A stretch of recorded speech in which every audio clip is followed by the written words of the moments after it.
안녕하세요, 솜냐입니다. 오늘 그려볼 주제는 아즈텍의 신 테스카틀리포카입니다. 원래 테스카틀리포카는 아즈텍이 믿기 전 훨씬 이전부터 마야, 톨텍, 잉카 등 여러 부족이 믿었던 신이라고 알려져 있는데요. 몸 전체가 검은색이고 얼굴에는 흑색과 황색으로 가로수는 칠해져 있고 가끔 오른쪽 다리가 흑요석 거울이나 뱀으로 표현되기도 합니다. 또 제기어로 표현되기도 하고요. 테스카틀리포카는 나우아우테러로 연기나는 거울이라는 뜻으로 이 거울은 흑요석으로 되어 있습니다. 전쟁의 신, 밤의 신으로 가슴에 달린 흑요석 거울로는 세상 만사를 나타냅니다. 테스카틀리포카는 어둠만 가지고 있지 않고 그 반대로 빛도 가지고 있어서 활력과 죽음을 다스리는 두 가지를 가지고 있는 절대 권능의 신입니다. 그래서 태양과 밤 양면성을 가진 테스카틀리포카는 태양이 뜰 때면 붉은 테스카틀리포카로, 밤에는 검은 테스카틀리포카로 나눠집니다. 붉은 테스카틀리포카는 천지를 창조해 세계를 만들어 낮과 빛을 주관하고, 검은 테스카틀리포카는 밤에는 제기어로 변한 후 어둠과 죽음을 다스렸습니다. 그래서 아즈텍인들은 제기어를 무척 신성시하고 두려운 존재로 봤었죠. 아즈텍 하면 제기어의 전사들로 유명하죠. 문명하셨습니까? 에 나오는 아즈텍 문명에서 초기 유닛으로 제기어 전사들이 사기는 일치를 자랑하는데, 실제 아즈텍 전사들은 전투 시 이 제기어 옷을 입고 싸웠기 때문에 그런 이미지가 바뀌었던 거죠. 하지만 사실 정확히 말하자면 제기어를 본딴 투구화 옷이지 실제로는 제기어 가죽을 통으로 입고 싸우진 않았습니다. 포로를 잡았을 때 원형 전투장에서 전투 시 위용을 과시할 때 이 제기어 가죽을 통으로 입긴 했었지만, 실제 전투 시 입었던 갑옷은 제기어 가죽이 아닌 면에 색색깔 깃털로 깨어 만든 누비 갑옷을 입었었고, 투구는 제기어, 독수리, 앵무새, 원숭이나 코요테 따위의 모양을 깎아 만든 나무를 사용했습니다. 참고로 아즈텍 전사들은 잡은 포로의 수에 따라 갑옷의 화려함이 달라졌습니다. 3명을 잡으면 나비 모양을 새기고 4명을 잡으면 제기어 무늬를 박은 갑옷과 투구를 썼었고, 그 위로 갈수록 장교나 쿠아칙 엘리트들은 온갖 화려한 깃털로 장식을 했습니다. 부족들 간에는 화려한 것이 공포감을 조성했을지 몰라도 문제는 스페인이 쳐들어왔을 때였습니다. 화려해도 너무 화려했던 탓에 멀리서 봐도 대놓고 나 장교요 라고 알아서 광고하는 꼴이니까 닭둘기 사이에서 공작 골라내든 화려한 놈들만 골라서 쉽게 1.4로 킬해버리니까 능력치 높은 전사나 지휘자들이 죄다 먼저 죽어버렸습니다. 그래서 남겨진 전사들은 대장이 없으니까 우왕좌왕 사기가 떨어지게 되면서 제대로 된 전투조차 할 수 없게 됐고, 이 때문에 스페인에게 크게 밀려 참패를 하게 된 요인 중 하나가 됐었죠. 이렇듯 화려함의 극치를 달리는데 깃털이 필수였었고, 아즈텍인들의 깃털 사랑은 정말 대단했습니다. 전투복 외에도 갖은 장식이나 방패, 생활에서도 다양하게 깃털이 쓰일 정도로 수요가 방대했었는데요. 그중 케찰의 깃털은 굉장히 귀하게 여겨서 모든 나라들이 금에 환장했던 것이랑 반대로 아즈텍에선 금보다 더 귀한 대접을 받았습니다. 일례로 몬테수마 2세가 코르테스한테 포로로 잡혀 그들이 황금을 싸그리 털어갈 때 금은 얼마든지 가져가도 좋으니 케찰 깃털로 만든 장신구들만은 제발 돌려달라고 했을 정도로 귀하게 여겼습니다. 아즈텍에서 황금의 가치는 케찰 깃털, 넘사벽, 황금순입니다. 사실 황금 자체는 아즈텍에서 그리 대접을 받지는 못했습니다. 식기나 다른 많은 것들을 황금으로 만들긴 했어도 그보단 홍옥이나 다른 것들이 아즈텍에선 더 값어치 있었고, 코르테스가 아즈텍에 머물며 나와 내 동료들은 오로지 황금으로만 치유할 수 있는 마음의 병을 앓고 있다 라는 뻔뻔한 말을 하면서 대놓고 황금을 달라니까 몬테수마 2세는 한심한 눈으로 그 쓰고 있는 투구에 담을 만큼 양껏 마음껏 가져가도 된다고 말했을 뿐이지 그렇게 황금 비싼 취급을 하진 않았습니다. 하지만 몬테수마 2세가 그때 황금을 양껏 가져가라면서 창고를 보여준 것이 큰 실수였던 거죠.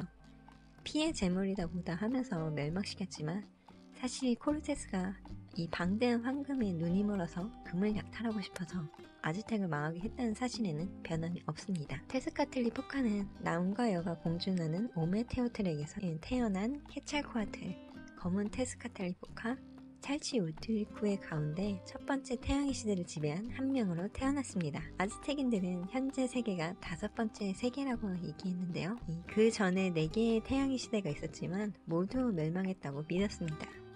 테스카틀리 포카는 형제인 케찰코아틀과 허구한 세상을 누가 지배할지 주권을 놓고 싸워댔는데요.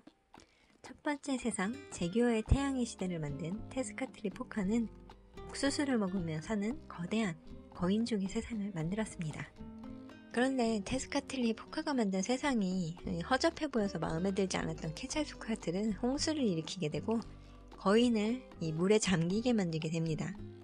서로 싸우다 케찰코아틀은 검은 테스카틀리 포카를 태양에서 떨어뜨리게 되고 검은 테스카틀리 포카는 제규어로 날뛰면서 세상을 박살냅니다. 두 번째 바람의 태양의 시대는 이어서 케찰코아틀이 만들었습니다. 하지만 자기가 만들었던 첫 번째 세상을 개박살내는 것에 앙금을 품고 있던 테스카틀리 포카는 광풍을 일으켜 쑥대밭을 만들어버립니다. 광풍으로 날아가지 않으려고 나무를 붙들고 있던 모든 인간들은 꼬리가 생겨나게 되고 원숭이가 되면서 두 번째 세상도 폭망을 하게 됩니다. 세 번째 비의 태양의 시대는 텔랄록이라는 신이 만들었는데요. 또 이 프로볼펠러 케찰코아틀이 내가 만든 세상 아닌 건 망해버려 라면서 또 개작살을 내버립니다. 그리고 다음 네 번째 시대는 우리에게 익숙한 대홍수의 신화가 되겠습니다. 물의 태양의 시대는 텔랄록의 분이었던 비의 신 찰치우틀리코에가 다스리게 됩니다. 하지만 테스카틀리 포카가 가만히 있을 신이 아니죠. 이것도 프로볼펠러라 찰치우틀리코에와 인간 사이에 이간질을 시킵니다. 그래서 인간들이 뒷담화를 하자 상처를 받은 찰치우틀리코에가 펑펑 울어대면서 발생한 홍수로 지상에서 물난리가 납니다. 이때 사람들이 살려고 물속으로 뛰어들어가게 되면서 물고기가 되어버리죠. 모든 사람들이 물고기가 돼버렸지만 테스카틀리 포카는 자신을 유난히 믿고 따르던 타타와 네나부부만 살려주고 싶어서 커다란 통나무 안으로 피신하려면서 옥수수 이삭 2개를 쥐어주며 홍수가 끝날 때까지 버텨보려고 합니다. 이보시오 신양반, 이게 무슨 소리요? 딸랑 옥수수 2개로 버티라니. 어처구니가 없지만 부부는 알았다며 하루에 옥수수 한 알씩만을 먹으며 홍수가 끝날 때까지 근성으로 버텼습니다. 물이 거의 빠졌을 때쯤 통나무에서 나온 타타 네나 부부는 하지만 눈앞에 있는 물고기를 봐버렸죠. 옥수수 하나씩만 먹어서 눈이 돌아가 버린 부부는 물고기를 먹고 싶은 유혹을 참지 못하고 헛겁지고 불을 피워서 생선을 구워 먹어 버리고 맙니다. 그러자 탄연기가 하늘로 올라가 가득 하늘을 메우게 되자 생선 굽는 냄새가 불쾌했던 모양인 별의 신 시틀랄리니코에가 불평을 쏟아냅니다. 누가 생선 구운 불로 천생기를 태우고 있냐? 감히 옥수수만 먹으랬더니 생선을 먹냐면서 아직 홍수가 끝날락 말락한 시점에 통나무에서 나와 약속을 어긴 타타와 넷나 부부에게 잔뜩 화가 난 테스카틀리 포카가 부부의 머리를 댕강 잘라서 엉덩이에 붙여 개로 만들어버렸습니다. 개의 탄생 비하가 지네인간도 떠오르고 참 그로테스크합니다. 개가 인간과 친숙한 이유가 근본이 인간에게서 나와 그렇다는 아즈텍의 신화죠. 근데 이 신놈은 그러게 비상식량을 주려면 좀 많이 주던가 옥수수 2개만 딸랑 줘놓고선 신이란 녀석이 잡조잔 하네요.